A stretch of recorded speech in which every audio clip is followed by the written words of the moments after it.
Բարև ձեզ սիրելի ունկնդիրներ, Փառք Աստծո, որ մենք այսօր էլ առողջ ենք, կենդանի ենք, կարող ենք գալ Աստծո ոտքի մոտ եւ սորել իրենից իր ճշմարտությունը, թող Աստված օրհնի մեզ, իր Սուրբ Հոգին թափի մեր վրա, որպեսզի մենք կարողանանք ճիշտ ուսումնասիրել եւ ճիշտ հասկանալ, ինչ որ կարդում ենք եւ Հիսուսի շնորհով իրականացնել մեր կյանքում։ Հիսուսի անունով բոլոր խնդրեցի եւ հավատում որ ստացա, Փառք Հորովորթունի Սուրբ Հոգուն այժմ միշտ եւ հավիտյան դայրում։ Ամեն։ Ուրեմն մենք գիտենք, որ այս երամսյակ մենք ուսումնասիրում ենք մի թեմա, որ կոչվում է միավորելով երկինքն ու երկիրը եւ արդեն հասել ենք 11-րդ դասին, որը կոչվում է ապրել Քրիստոսի հետ։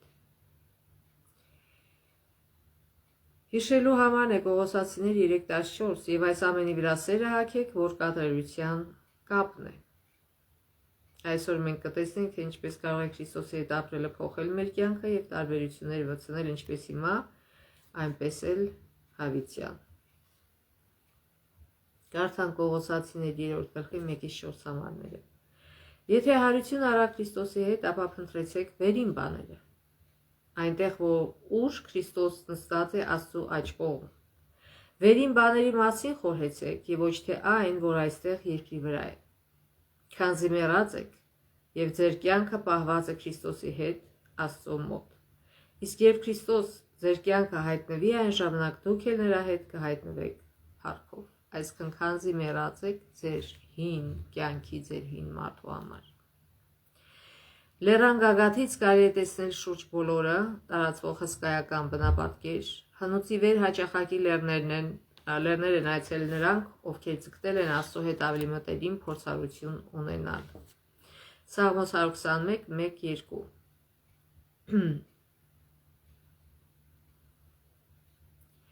Օրներկություններ բարձունքի աստիճանների վրա, ուրախանում է, երբ ասում էին գնանք Տիրոջ տուն։ Նույնիսկ մարդկային ձեռքով կառուցված բարձրավանդակները, որ կոչվել են զիկուրատներ, հեթանոսների դա հնագույն միջագետքի աստիճանաձև տաճարներ են։ Հեթանոսների կողմից կառուցվել են նույն նպատակով հանդիպելու իրենց չաստվածներին, այսպես ասենք, ոչ թե աստվածներին։ Հետաքրքիր է, որ Ուր քաղաքը, որտեղից Աբրահամը կանչվեց հեռանալու, ուներ շատ մեծ զիկուրատ, որը տեսանել էր մղոնների հեռավորությունից, սակայն բարձրության փոփոխությունն ինքնին երբեք չի կարող որևէ մեկին հոգևոր առումով ավելի մոտեցնել երկնքին, մարդկային ջանքերը երբեք չեն կարող ոչինչ անել։ Եթե քո էությունը փոխված չի, եթե քո էությունը մեղավոր է, ինչքան ուզում ես բարձրացրիր սար, քո էությունը դրան չի փոխվի, այլ միայն մոտիկությունը Աստծո հետ կփոխի էությունը։ Իսկ այդ մոտիկության համար անպայման չի, որ սար բարձրանա։ Դրա փոխարեն միայն շնորհի հրաշքով, որով մենք մեռանք Քրիստոսի հետ եւ հարություն առանք նրա հետ, այսինքն պատկերավոր կերպով ներկայացված մկրտությամբ, հնարավոր է մոտենալ երկնքին։ Ուշադրություն դարձրեք Եվս մի անգամ կարդան Կողոսացիներ 2:12-13 համարները, թաղվելով նրա հետ մկրտության մեջ, դրանով իսկ նրա հետ հարություն առաք Աստծո զորությանը հավատալով, որը նրան հարություն տվեց մեռելներից, եւ ձեզ, որ մի ժամանակ մեռել էիք մեղքերի եւ ձեր մարմնի անթլպատության մեջ, կենդանացրեց իր հետ, այսքան մեղքերի մեջ, որտեղ անթլպատությունը այն ժամանակ խորհրդանշում էր մեղք։ Բայց իրական խոսքը գնում է սրտի վիճակի մասին։ Ուշադրություն դարձնենք, որ Կողոսացիներ 3:3 գլխի սկզբից կրկնվող շեշտադրությունը դրվում է վերևում գտնվողի վրա, այսինքն այն ամենը, ինչ կա երկնքում, այնինչ վերևում է, որտեղ Քրիստոսն է, վերևում եղած բաների, Քրիստոսի հետ Աստծո մեջ, նրա հետ փառքով։ Իհարկե, քրիստոնեական կյանքում շատ բաներ կան, որոնք դժվար են բացատրության ենթարկվում։ Ինչպես կարող է մարդն իսկապես մեռնել եւ հարություն առնել, երբ արտաքինից նա նույն մարդն է թվում եւ նման կյանքի ու մահվան փորձառություն չի ունեցել։ Շատ բաներ անհասկանալի են սովորական բնական մտքի համար, որը չի առաջնորդվում Սուրբ Հոգով, որտեղ Սուրբ Հոգին բացատրում է այն, ինչ մեզ համար անհասկանալի է։ Բայց նրանց համար, ովքեր հոգևոր մտածողություն ունեն, քան որ ստացել են Աստծո խոստացած նոր սիրտը, մեղքի հանդեպ մեռնելը եւ Քրիստոսի հետ հարություն առնելը ճշմարիտ իրողություններ են։ Ինչպես ասվում է օրհներքում, դու հարցնում ես ինչպես գիտեմ, որ նա ողջ է, եւ ինքն էլ պատասխանում է, նա ապրում է իմ սրտում։ Այսինքն իմ անձնական փորձառությունից գիտեմ, որ Հիսուսը ողջ է։ Այնուամենայնիվ Պողոսը տալիս է այս հրամանները, քան որ հոգևոր կյանք անդադար նորոգվելու կարիք ունի։ Երկրորդ Կորինթացիս 4:16 դրա համար չենք տկարանում, այլ թեպետև մեր այս արտաքին մարդը քայքայվում է, բայց մեր ներքին մարդը նորոգվում է օրստորեն։ Այսօր աշխարհում մարդիկ անում են դրա հակառակը։ Այսինքն շատ հոգ են տանում իրենց արտաքին տեսքի վրա, բայց իրենց ներքին մարդը քայքայվում է։ Ցավոք։ Եվ իսկապես մենք կարող ենք ընկնել ու կորչել, եւ այս կյանքում երբեք ապահով չենք փորձություններից։ Հետևաբար մենք պետք է ամեն օր ընտրենք այն, ինչ վերևում է։ Մեր հավերժական կյանքը հուսալիորեն ծածկված է Քրիստոսի հետ Աստծո մեջ, բայց այդ կյանքի արտաքին արտահայտությունը երբեք չի կարող թաքնված լինել։ Այսինքն դա գերեվա մեր կյանքում։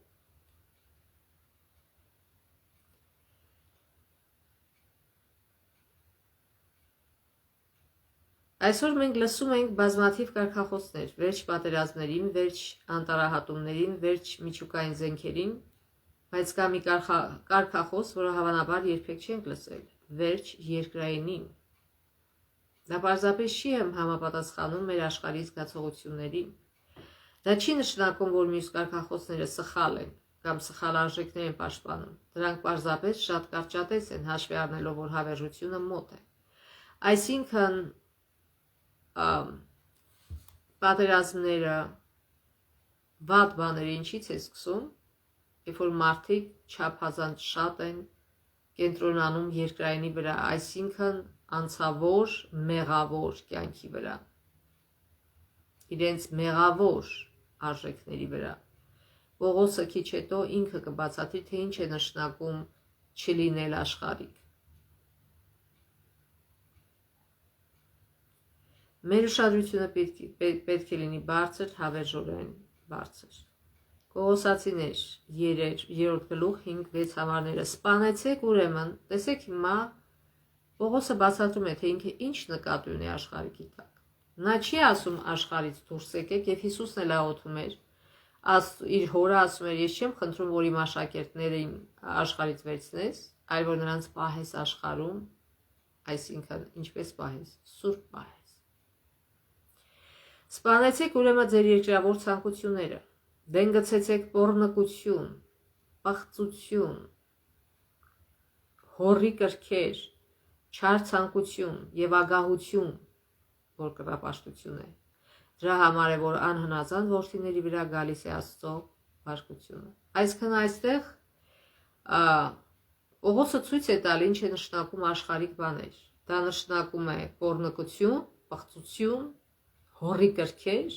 այսինքն վատ, չար կրքեր,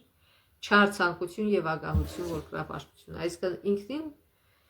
ցանկություններ կան, որ շատ բարի են, այստեղ խոսքը գնում է չար ցանկության մասին։ Եվ իհարկե ագահություն, որ կռապաշտություն։ Այսօր այդ ագահության պատճառով է, որ այսքան անմեղ մարդիկ են տուժում։ Դրա համար է, որ անհնազանդ որդիների վրա գալիս է Աստծո բարկությունը։ Եվ նաև Հռոմեացիներ 6:1-7 համարները։ Իսկ արդ ինչ ասենք, մնանք մեղքի մեջ, որպեսզի շնորհը բազմանա, քավ լիցի։ Մենք, որ մեռանք մեղքի նկատմամբ, ինչպես տակավին ապրենք նրա մեջ։ Կամ չգիտեք, թե մենք բոլորս, որ մկրտվեցինք Հիսուս Քրիստոսով, նրա մահով է, որ մկրտվեցինք։ Մկրտությամբ թաղվեցինք նրա հետ մահվան մեջ, որպեսզի ինչպես որ Քրիստոս մեռելներից հարություն առավ որ փառքով, նույնպես եւ մենք քայլենք նոր կյանքով, որտեղ Եթե նրա մահվան նմանությամբ տնկակից եղանք, նրան պիտի լինենք նաև նրա հարության նմանությամբ։ Այս իմացեք, որ մեր միջի հին մարդը խաչվեց նրա հետ, որպեսզի քայքայվի մեղքի մարմինը, եւ այլևս մենք չծառայենք մեղքին, որտեղ ով մեռնում է, ազատ է մեղքից։ Այսինքն Հիսուսի խաչին, այն խաչին, որին վրա գանվեց Հիսուսը մեր մեղքերի համար, դրա վրա խաչվեց ոչ թե Աստծո հոգևոր հավիտենական օրենքը, սուրբ օրենքը, ինչպես կոչում է Աստվածաշունչը, այլ մեր միջի հին մարդը մեղքերով լեցուն։ Թեև հոգևորապես մենք մեռել ենք Քրիստոսի հետ, մեր անդամները, այսինքն մեր մարմնի ու մտքի կողմից մեզ ներկայացվող գայթակղությունները պետք է մերձվեն։ Սակայն այս պատվիրանի հետ կապված մենք պետք է երկու բան գիտակցենք։ Նախ, որ մենք իրոք հարություն ենք առել Քրիստոսի հետ, երկրորդ,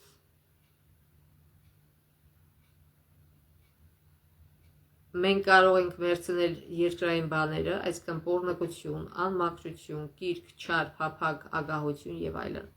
Միայն այն պատճառով, որ հարություն ենք առել Քրիստոսի հետ եւ ունենք նրա հոգեվոր կյանքն ու զորությունը այդ բաները հեռացնելու մեր մտքից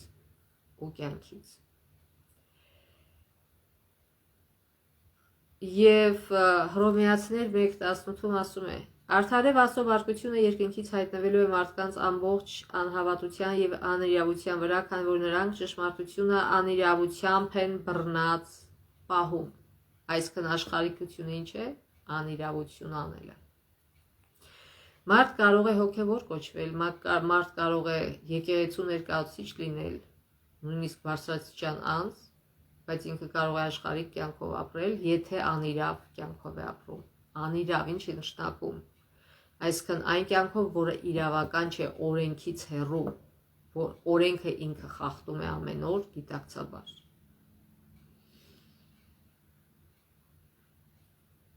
Աստված մարդկանց թողնում է իրենց սեփական ամբարիշտ ճանապարհներին եւ այդպիսով նրա բարկությունը նույնպես գալիս է։ Հայտնություն 6:16-17 եւ լեռներին ասում էին. ընկեք մեր վրա եւ բլուրներին թե ծածկեցեք մեզ, այսինքն Քրիստոսի երկրորդ գալուստից առաջ չփրկվածները, որտեղ եկավ նրա բարկության մեծ օրը, այսինքն Քրիստոսի գալուստի ժամանակ, չփրկվածները այս են ասելու, որտեղ եկավ նրա բարկության մեծ օրը եւ ով կարող է կանել նրա առաջ։ Ուրեմն այդ բարկությունը գալիս է անհնազանդության որդիների վրա, ինչպես ասում է Կողոսացիներ 3:6-ը։ Հռոմեացիներ 1:18-ում Պողոսը խոսում է մարդկանց ամեն ամբարշտության եւ անիրավության մասին, անմաքրությունը։ Շատ կոնկրետ կերպով հավասարեցնելով այն մարդկանց հետ, որոնց ըստ իրենց սրտերի ցանկության պղծության մատնեց, որպեսզի իրենց մարմիններն իրենց մեջ անարգեն։ Հռոմեացիներ 1:24։ Ինչպես են նրանք անարգում իրենց մարմինները։ Նախ որովհետև հրաժարվում են ճանաչել Արարչին եւ անարգ կրքերով, Հռոմեացիս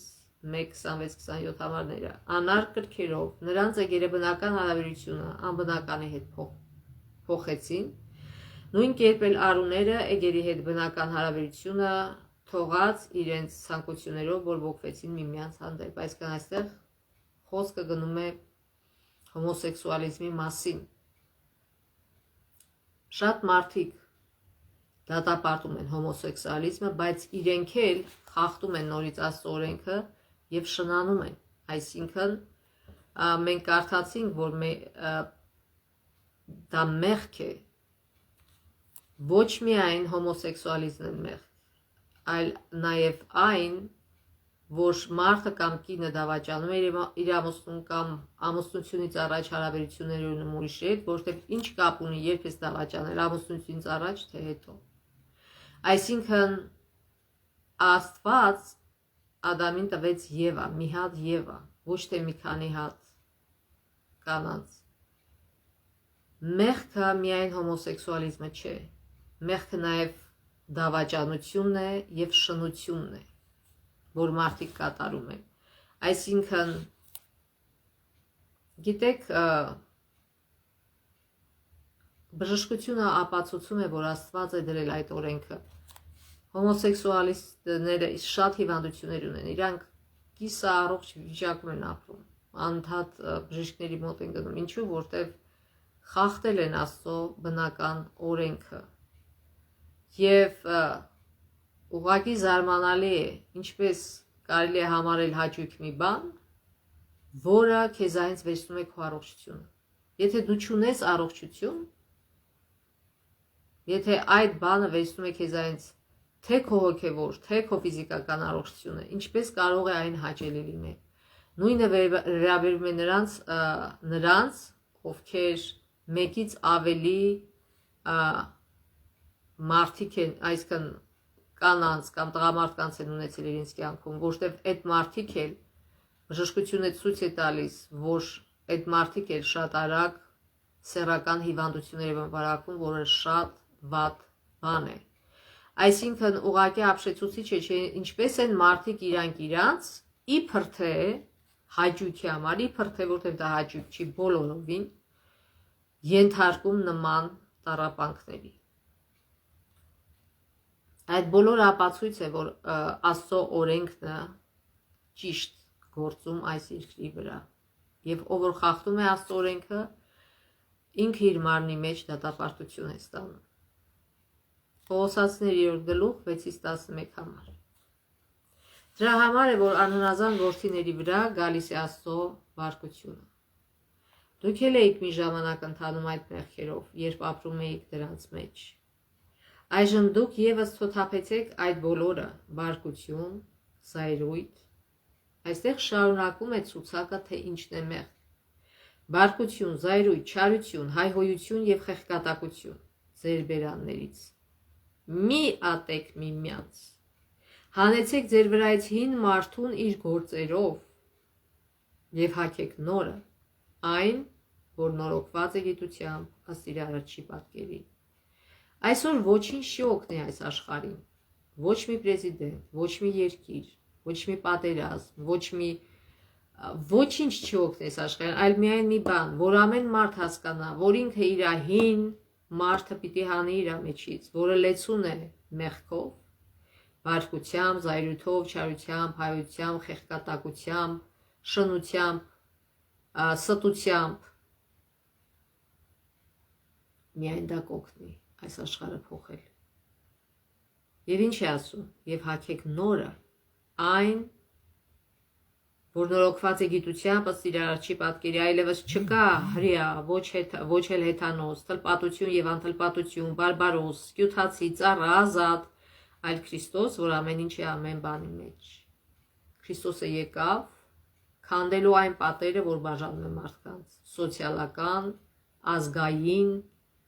եւ այլ նմանատիպ տարբերությունները։ Այսինքն Հիսուսը չեկա, որ ասի, չէ, ազգություն չկա։ Ոչ, դա չեկավ ասելու Հիսուսը։ Այլ եկավ ասելու, որ ամեն մի ազգություն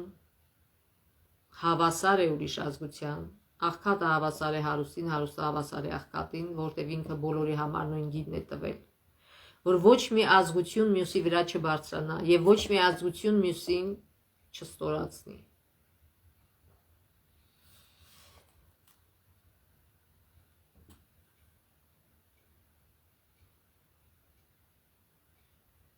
Ուրեմն այս խոսքերը ցույց են տալիս կտրուկ ու վճռական փոփոխություն մահից դեպի կյանք, բայց հիմա Պողոս ասում է։ Հիմա բառը հունարենում ընդգծված, այսինքն, քանի որ դուք հարություն եք առել Քրիստոսի հետ եւ փնտրում եք վերին բաները, ձեր ներկա կյանքը պետք է նախկին կյանքի ակնհայտ հակադրությունը լինի։ Սպանելով այն, ինչ ձեզ է պատկանում երկրի վրա։ Հիմա դուք էլ դենն եք այդ ամենը, բարկությունը,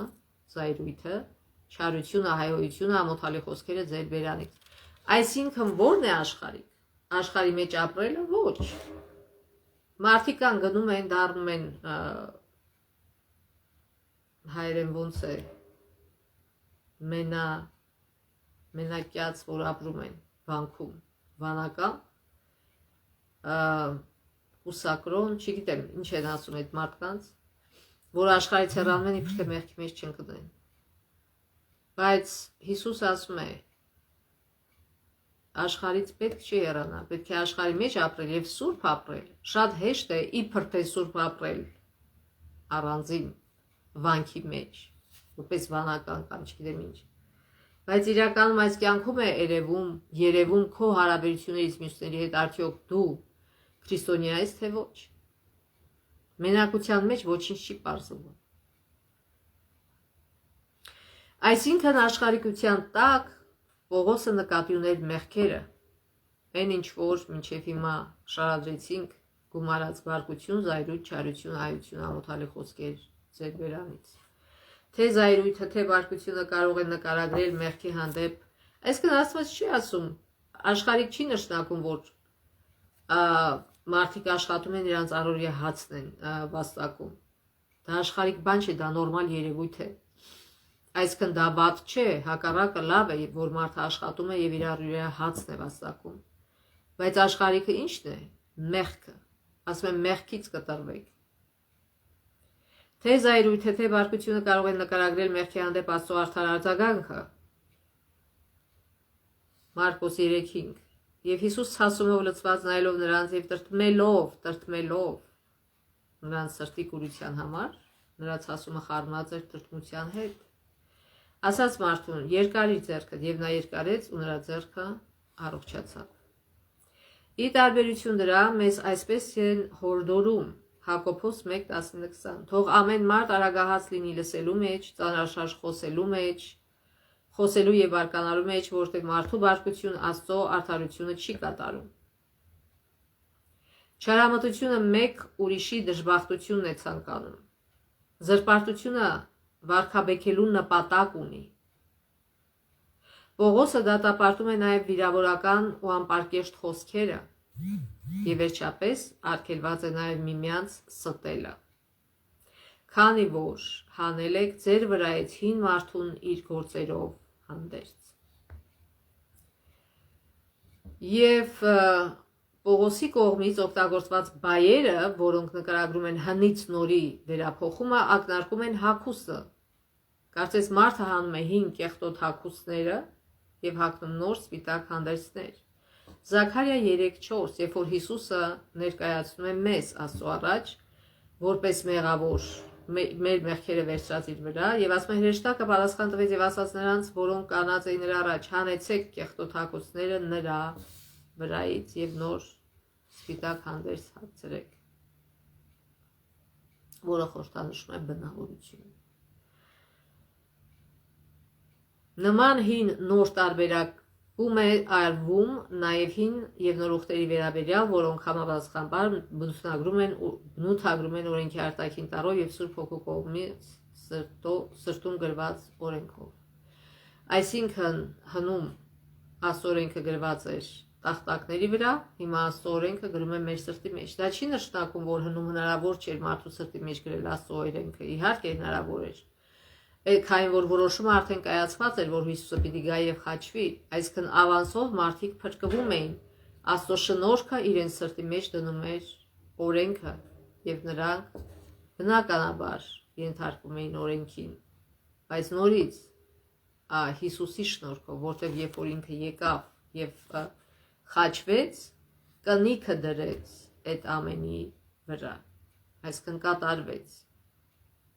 Եվ այդ հինը էլ չեղյալ չհամարվեց, այսինքն այդ մարդիկ, որ փրկվել են նույն Հիսուսի շնորհքով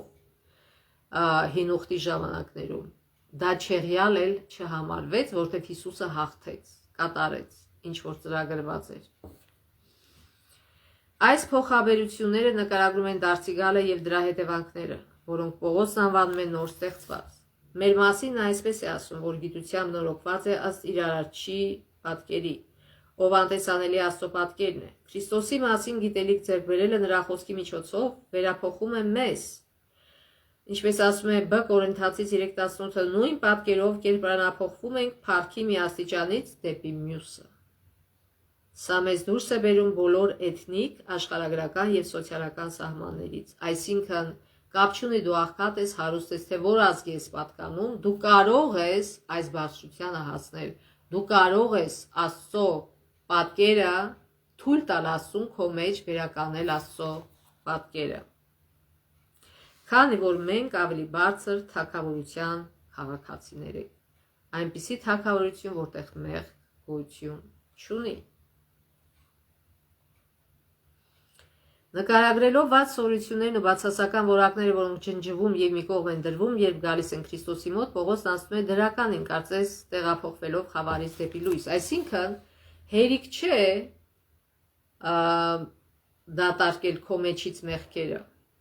Այն սիրտը չի կարող դատարկ մնալ։ Այն պիտի լցվի նոր որակներով։ Ինչպես ասենք, թե պատկերացնենք, որ սառնարանի մեջ ուտելիքները փչացած են, չէ՞։ Եվ դուք հանում եք սառնարից այդ ուտելիքները թափում եք, բայց սառնարանը լցնում եք ինչով? Նոր, թարմ, օգտակար ուտելիքներով։ Սառնարանը դատարկ չի մնում։ Մեր սիրտը չի կարող դատարկ մնալ։ Հիշում եք, որ Հիսուսը ասեց, երբ որ դևը հելնում է սրտից եւ գնում է, փնտրում է, թե ում սրտի մեջ մտնի, որտեղ մտնի, եւ ասում է, սպասի նորից վերադառնամ այդ մարդու մոտ, կարող է այդ մարդու սիրտը դատարկ է, այսինքն Հիսուսը այնտեղ չի։ Եվ ինքը գալիս է տեսնում այդ մարդու սիրտը դատարկ է, այսինքն այդ մարդը կարծես թե ժամանակավոր հրաժարվել էր մեղքից, բայց իրականում Հիսուսին չէր ընդունել իր սրտի մեջ։ Իրականում իր սիրտը չէր լցրել սիրով եւ այս բոլոր լավ որակներով։ Եվ երբ որ տեսնում է, որ դատարկ է, ասում է, գնում է, իր հետ վերցնում է ուրիշ ավելի վատ դևերի եւ գալիս է լցնում է մարդու սիրտը եւ ասում է այդ մարդու վիճակը ավելի վատ ելնում, քան թե մինչեւ դարձի գալը։ Կարդանք Կողոսացիներ 3-րդ գլխի 12-ից 14 համարներ, այստեղ Պողոսը ասում է ինչով պետք է փոխարինվեն մեղքերը, որպես Աստծո ընտրյալներ, տեսեք, Քրիստոսի զոհաբերությունից հետո, Քրիստոսի թափածարյունից հետո ընտրյալները ովքեր են? Քրիստոնյաները։ Այսինքն նա գրում է հեթանոսներին, ովքեր դարձի են եկել եւ քրիստոնյա են դառել։ Ասում է Աստծո ընտրյալներ։ Էլ չկա Աստծո ընտրված ազգ, կապ չունի ազգյան ինչ է։ Չկա ազգ, կա Աստծո ընտրյալներ, քրիստոնյաները։ Նրանք են ընտրված ինչի համար, որպեսզի Աստծո բնավորությունը ցույց տան մարդկանց։ Որպես Աստծո ընտրյալներ, սրբեր եւ սիրելիներ, այսինքն հիմա անհատական է։ Իհարկե այն ժամանակ էլ անհատական եղել փրկությունը, ազգովի երբեք չեն փրկվել։ Սրբեր եւ սիրելիներ, հագեք ուրեմն գութ, ողորմություն, քաղցրություն, խոնարհություն, հեզություն, համբերատարություն, հանդուրժելով միմյանց, ներելով միմյանց, եթե մեկը մյուսի դեմ գանգատ ունի, ինչպես Աստված Քրիստոսով ներեց ձեզ, նույն ձևով արեք եւ դուք, եւ այս բոլորի վրա հագեք սերը, որ կապն է կատարելության։ Այսքան դուրս նետեք ձեր միջից ամեն ցասում, ջղայնություն, նախանց, ամեն վատ բաները, ժլատություն, վատ խոսքեր, բամբասանք եւ այլն, զրպարտություն, ստություն, այդ բոլորը ասма հանեք գցեք դուրս ինձ հին հագուստ եւ հագեք նորը, որ Հիսուսը տալիս է։ Գութ ողորմություն, այսինքն ոչ թե դաժան լինեք, այլ գթացի ողորմած, քաղցրություն, խոնարհություն, հեզություն, համբերատարություն, ոչ թե անհամբեր եւ ջղայնացկոտ, այլ համբերատար եւ հեզ։ Հեզ չի նշանակում խեղճ։ Շատ մարդիկ տարբեր խառնում են հեզ բառը խեղճ բառը հետ, ոչ։ Աստված չի ուզում, որ մենք խեղճ լինենք, բայց Աստված ուզում է, որ մենք հեզ լինենք, որ մենք գոռոզ չլինենք, հպարտ չլինենք, այլ հեզ մարդ լինենք, որովհետև Աստվածաշունչը ասում է, մենք ոչինչ չունենք պարծենալու, այլ միայն Հիսուս Քրիստոսով։ Գոռոզ հպարտ մարդը կարող է պարծենալ ամեն ինչով, եւ իր ձեռքբերումներով, եւ իր ազգությամբ, իր չգիտեմ ամեն ինչով, բայց հեզ մարդը դրա հետ մեկտեղ ինքը կարող է լինել խեղճ եւ անպաշտպան, ինքը Աստված չունի, որ իրեն պաշտպանի, բայց հեզ մարդը իր գլուխը չի գովում, հեզ մարդը Հիսուսի գլուխն է գովում, Հիսուսին է փառաբանում եւ փառավորում։ Որտեւ լավ հասկանում է, որ մենք ոչինչ չունենք մեր մեջ լավ, որ չենք ստացել Հիսուսից։ Այսինքն Հիսուսն է տալիս ամեն լավը։ Եվ ամենակարևորը ասում այս բոլորի վրա հագեք սերը, որտեւ ասում է, եթե սերը չկա, այդ ամեն ինչը կապողը սերն է։ Եթե մարդ սեր ունի, այս մնացածը կունենա։ Համբերություն էլ կունենա, գութ էլ կունենա, բարություն էլ կունենա եւ այդ բոլորը կունենա։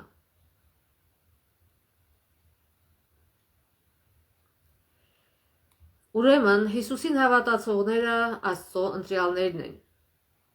նրա ընտիրները։ Ինչու համար, որպեսզի ուրիշները ծառայեն իրենց, չէ։ Հիսուսը ասեց. «Դուք գիտեք, որ այս աշխարհում ոնց է։ Մարդիկ օգտագործում են իրենց ուժը, որպեսզի ուրիշին ծառայեցնեն իրենց։ Բայց քրիստոնյան օգտագործում է իր ուժը, որպեսզի ծառայի ուրիշին, սիրով ծառայի»։ Պողոսի հիշատակումներն հենց այստեղ էր հրեա ազգի սխալը, որ իրանք հասկանում էին ընտրյալ լինելը, որ ամբողջ աշխարհը իրանց ծառան պիտի դառնա, իրենց ծառայի, իրենք էլ չգիտեմ ինչ ձևով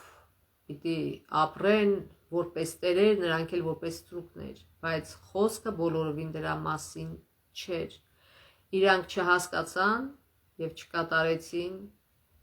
Աստծո այդ իմաստը ընտրվածության, Աստծո կողմից տրված իմաստը։ Իհարկե անհատները կատարեցին, մարգարեները եւ այլն, լիքը մարդիկ, բայց ոչ ազգ։ Եվ Քրիստոսի խաչվելուց հետո արդեն ամեն քրիստոնյա է համարվում ընտրյալ։ Բայց եթե քրիստոնյան չի հետևում Քրիստոսի ասածից, նա չի կարող ընտրյալ լինել։ Ինքը կարող է այդպիսին իրեն համարել, բայց չլինել։ Ուրեմն, սակայն ոչ բոլորն են ապրում այս կանչվածության համապատասխան, ինչպես Հիսուսն ասաց, կանչվածները շատ են, իսկ ընտրյալները քիչ։ Շատերն են կանչվել, շատերն են գնում եկեղեցի, բայց արդյոք այս բոլոր եկեղեցի գնացողները փրկվելու են։ Իհարկե ոչ, այլ միայն նրանք,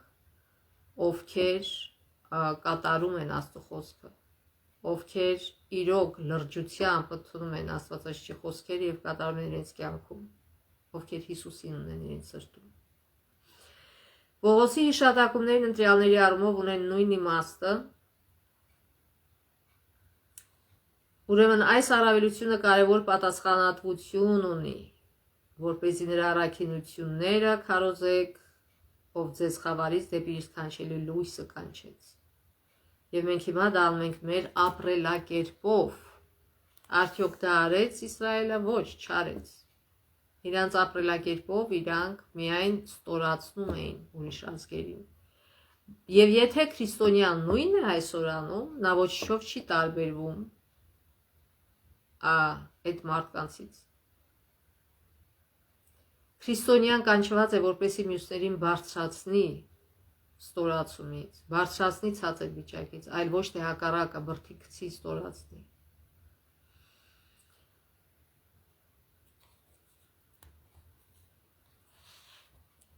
Ուրեմն մեր ապրելակերպն է իրական ցույց տալի իրոք մենք Հիսուսին նվիրված ենք, թե ոչ, իրոք քրիստոնյա ենք, թե ոչ։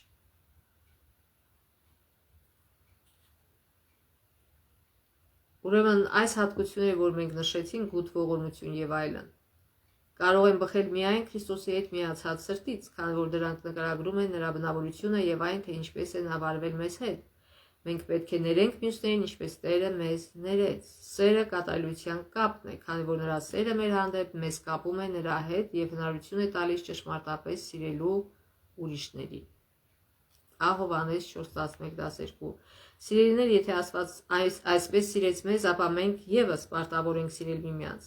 Աստծուն ոչ ոք երբեք չի տեսել, եթե միմյանց սիրենք, Աստված բնակում է մեր մեջ եւ նրա սերը մեր մեջ կատարյալ է։ Ով կարող է տալ այս սերը մեզ? Միայն Հիսուսը։ Այս որակները երկու ձևով են ազդում մեր հարաբերությունների վրա։ Նախ սեր, գթություն, բարություն եւ ներողամտություն ցուցաբերելով ուրիշների հանդեպ մենք օրհնում ենք ինչպես մեզ, այնպես էլ մյուսներին։ Ուրիշներին սիրելն ու օրհնելը բավականություն է պատճառում, այսինքն ինչ որ ցանում ենք, այն էլ հնձում ենք։ Մարդիկ սովորաբար բարությամբ են արձագանքում բարությանը եւ չարությամբ չարությանը, դա բնական է։ Եվ մենք շարունակում ենք ստանալ Աստծո ողորմություն ու ներումը։ Երբ որ մենք ուրիշներին գթասիրտ ենք վերաբերվում, ողորմած ենք վերաբերվում, նույնը ստանում ենք ուրիշներից։ Եթե մենք ինչ-որ մեկին նեղացնում ենք, ուշադիր եղեք։ Նույն օրը կամ միգուցե մյուս օրը կամ միգուցե մի քանի օր հետո մի ուրիշն է նեղացնում մեզ։ Ինչու՞։ Որտեղ մենք ինչ-որ ցանում ենք, էդ էլ հնձում ենք։ Թող չզարմանանք, եթե ինչ-որ մեկը նեղացրել է մեզ, այլ մեր մտքում փնտրենք, թե ում ենք մենք անտեղի նեղացրել։ Մի քանի օր առաջ կամ միգուցե մի ամիս առաջ։ Դրա համար Հիսուս ասում է ամեն խոսքի վրա ուշադիր եղեք, զգոն եղեք։ Մենք չենք ուզում, որ մեզ նեղացնեն, բայց մենք ինքներս հեշտությամբ նեղացնում ենք ուրիշներին։ Բայց եթե մենք լավ ենք վերաբերվում ուրիշներին, ուրիշներն էլ մեզ են լավ վերաբերվում։ Անպայման չէ հենց այդ նույն մարդիկ։ Շատ անգամ կարող է լավություն անես, բայց հետո վատը անդրադառնա, բայց դրա փոխարեն ուրիշներն են քեզ լավություն անում։ Այսինքն սա մի շրջան է, որ երբ որ ինչ որ տալիս ես, այն էլ ստանում ես հետ։ Անպայման չի դրանից ում որ տալիս ես, այլ ուրիշից ես ստանում։ Որտեղ վերև Աստված կա եւ ամեն ինչ տենում է եւ բալանսը պաշտպանում է հավասարակշռությունը։ Մարդիկ սովորաբար բարությամբ են արձագանքում մեզ եւ մենք շարունակում ենք ստանալ Աստծո ողորմություն ու ներումը։ Երկրորդ Մատթեոս 5:7 ասում է. Երանի ողորմածներ, որտեղ նրանք ողորմություն պիտի գտնեն։ Երկրորդը, որ ավելի կարևորը փառավորում է Աստծուն եւ կարող է խրախուսել, որ ուրիշներն էլ հավատան ու հետևեն Հիսուսին, քանի որ ցույց է տալիս Աստվածային շնորհի զորությունը։ Ոչ մի այլ ազդեցություն, որ կարող է պարուրել մարդու հոգին, չունի այնպիսի ուժ, որքան անշահախնդիր կյանքի ազդեցությունը։ Ավետարանի օգտին ամենաուժեղ փաստարկը սիրող եւ սիրելի քրիստոնյան է։ Էլեն Ուայթ, ապաքինման ծառայություն։ Ուրեմն մի անգամ է սա կարդանք։ Ավետարանի օգտին ամենաուժեղ փաստարկը սիրող եւ սիրված քրիստոնյանն է։ Պողոսի մտահոգությունը եկեղեցում խաղաղության ու ներդաշնակության համար հստակ է։ Մենք արդեն որոշ մանրամասներով քննարկել ենք դա։ Ի տարբերություն հռոմեական խաղաղության, Քրիստոսի խաղաղությունը արտաքինից պարտադրված խաղաղություն չէ, այլ պետք է իշխի մեր ներսում։ Ներքին խաղաղություն պետք է լինի։ Դա կարող է տեղ ունենալ միայն այն դեպքում, եթե Քրիստոսն է վերահսկում ամեն ինչ։ Այլ ոչ թե ինչ պրեզիդենտ է, ինչ մարդ է, ինչ ծառայություն, ինչ կազմակերպությունը եւ այլն։ Կողոսացներ 3:16-17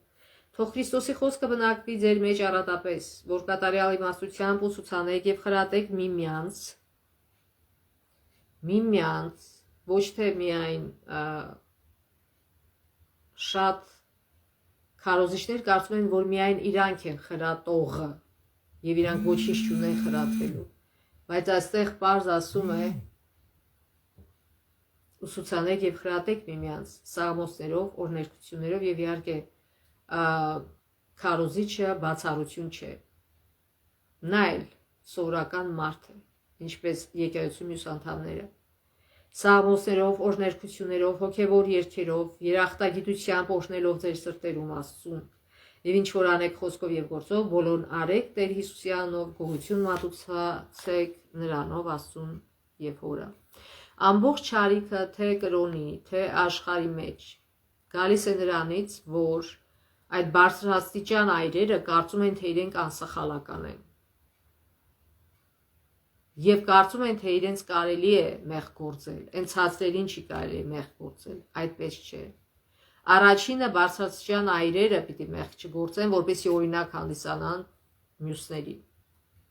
Թե եկեղեցում նկատի ունեմ, թե աշխարհում գտնվող բարձրաստիճան այրերը, բայց այսօր ինչ է կատարվում։ Սարսափելի բաներ։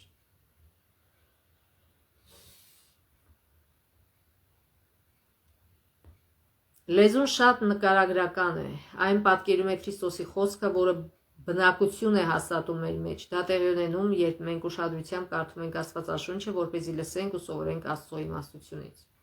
Այսինքն ինչպես կարող ենք իմանալ, ոնց ճիշտ ապրենք Աստվածաշունչը կարդալով։ Թեև հունարեն տեքստը որոշ չափով երկիմաստ է, երաժշտությունը կարևոր դեր ունի, որպեսզի միմյանց ուսուցանեք ու խրատեք, սակայն ոչ ցանկացած երաժշտություն։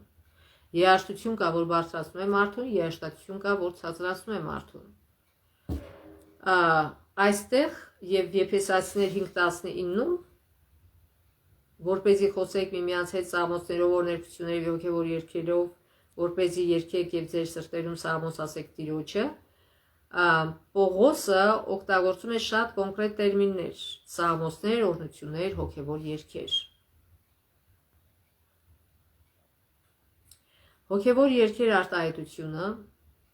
կարող է ավելի ընդհանուր արտահայտություն լինել հոգևոր կյանքի կամ եկեղեցու կյանքի հետ կապված ցանկացած փառաբանական երգի համար։ Երգերի խոսքերը միջոց են ճշմարտություն ուսուցանելու եւ քրիստոնեական նոր կյանքով ապրելու վերաբերյալ հրանգներ տալու, այսինքն ամեն մի երգ դա քարոզ է։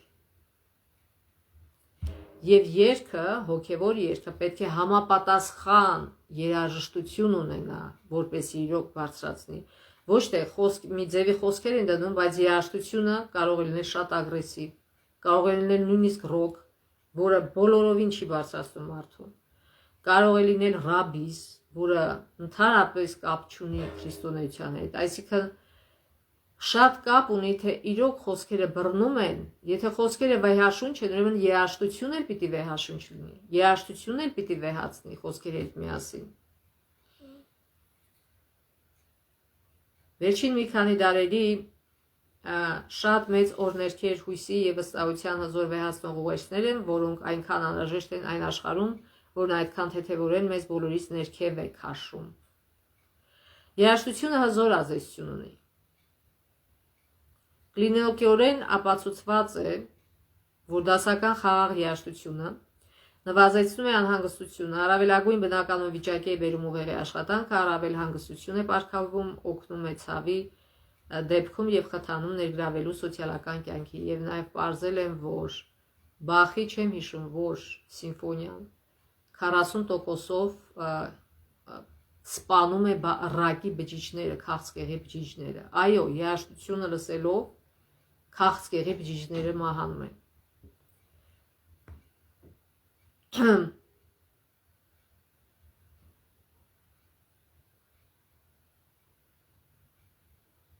Առավել հանգստություն է պարգևում, օգնում է ցավի դեպքում եւ խթանում ներգրավելու սոցիալական կյանքին։ Դրա համար այստեղ Ամերիկայում շատ հիվանդանոցներում ուրեմն երբ որ հիվանդանոց ես պարկում կամ գործողություն ես ունենում, վիրահատություն, եւ հետո սենյակում պարկում ես, հեռուստացույց կա, եւ իրանք երբ որ գնում ես դրված է, իհարկե դու կարող ես վերցնել այդ հայերեն չեմ հիշում պուլտը եւ փոխել, բայց իրանք դրած են լինում մի ալիքի վրա, որը միայն հանգիստ, հանդարտ երաժշտություն է հնչում։ Ինչի, որտեվ իրանք լավ գիտեն, որ այդ երաժշտությունը անչափորեն օգնում է ապաքինմանը, անչափորեն։ Բայց ինքը մարդը կարող է պուլտը վերցնել եւ փոխել, ասենք թե նորությունների կամ մի այլ բաների, որը հակառակ ազդեցություն կունենա իր վրա։ Վերջում կարդանք Էլեն Ուայթի Գործ կարագելոց գրքից, երբ Աստծո հոգին է տիրում մտքին ու սրտին, դարձի եկած հոգին մի նոր երգ է երգում։ Քանզի գիտակցում է, որ իր փորձառությամբ Աստծո խոստումը կատարվել է, իր հանցանքը ներվել եւ մեղքը քավվել։ Նա ապաշխարել է Աստծո առաջ աստվածային օրենքը խախտելու համար եւ հավատացել է Քրիստոսին, ով մահացավ հանուն մարդու արդարացման, հավատալով արդարացած լինելով խաղաղություն ունենք մեր Տեր Հիսուս Քրիստոսի միջոցով Հռոմեացիներին 1։ Բայց քանի որ այս փորձառությունն իրենն է, քրիստոնյան չպետք է բավարարվի դրանով եւ ձեռքերը ծալած նստի։ Նա, ով որոշել է ժառանգել հոգևոր թագավորությունը, կտեսնի, որ անկենդան բնության բոլոր ուժերն ու կրքերը որոնց թիկունքին կանած են խավարի թագավորության զորությունները, դուրս են եկել իր դեմ։ Սատանան հեշտ ու հանգիստ չի թողնում մարդուն սուրբ ապրել։ Անդադար ինքը գայթակղություններ ու փորձություններ է բերում։ Ամեն օր նա պետք է վերանորոգի իր նվիրումը, ամեն օր պայքարի չարիքի դեմ, հին սովորույթները, սխալի ժառանգական հակումները կձգտեն տիրապետել, եւ դրանց դեմ նա պետք է միշտ զգոն լինի, Քրիստոսի զորությամբ ձգտելով հաղթանակի։ Մեր մեծ կարիք ավելի բարձր մաքուր ազնիվ կյանքի ուժն է։ Մենք շատ ենք մտածում աշխարհի մասին եւ շատ քիչ երկնային արքայության։ Իր համար Աստծո աշխարհի մասին, այսինքն ինչ։ Մարդիկ շատ մտածում են հարստանալու մասին, մեծ տներ ունենալու մասին, չգիտեմ, լավ ավտոներ ունենալու մասին եւ այլն, բայց ասում է ավելի լավ է հոգեվորի վրա, մեր բնավորությունը կերտելու վրա կենտրոնանանք, այլ երկնային արքայության վրա։ Իր համար Աստծո իդեալին հասնելու ջանքերում քրիստոնյան չպետք է հուսահատվի ոչինչից։ Բարոյական ու հոգևոր կատարելությունը Քրիստոսի շնորհի ու զորության միջոցով խոստացված է բոլորին։ Հիսուսն է զորության աղբյուրը, կյանքի ակունքը։ Մեզ համար նա գործի է դնում երկնքի ամենազորավոր միջոցները։ Ամեն քայլափոխի մենք շոշափում ենք նրա կենթանի զորությանը։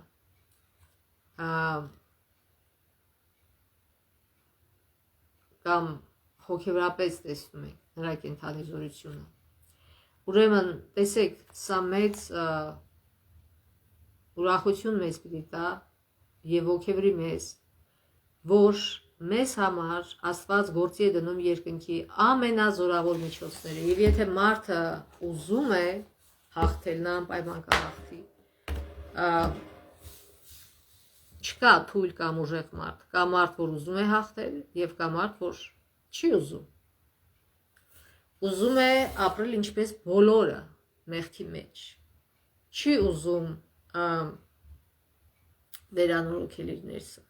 այլ անդադար վերանորոգում է իր դուրսը, իսկ ներսը փդում է, ներսը ապականվում է։ Թող Աստված օրհնի մեզ, իմաստություն տա մեզ, շնորհք տա մեզ, որպեսզի մենք այս դասերը, որ լսում ենք, իրականացնենք մեր կյանքում, որպեսզի մեր կյանքում մենք փառավորենք Աստծուն, նորեկվենք, նոր կյանքով լցվենք, հինը հանենք մեր միջից, հին հագուստը, ինչպես գրում է Պողոսը, հանենք, հին, որը խորհրդանշում է, հին կեղտոտ հագուստը, որը խորհրդանշում է մեղավոր կյանքը, մեղքերը, հանենք եւ ոչ թե արդեն ապրենք աշխարհի օրինաչափություններով, այլ ապրենք երկնային արքայության օրինաչափություններով։ Թող Աստված օրհնի մեզ դրա մեջ, Աստծո ողորմությամբ մինչև մյուս շաբաթ։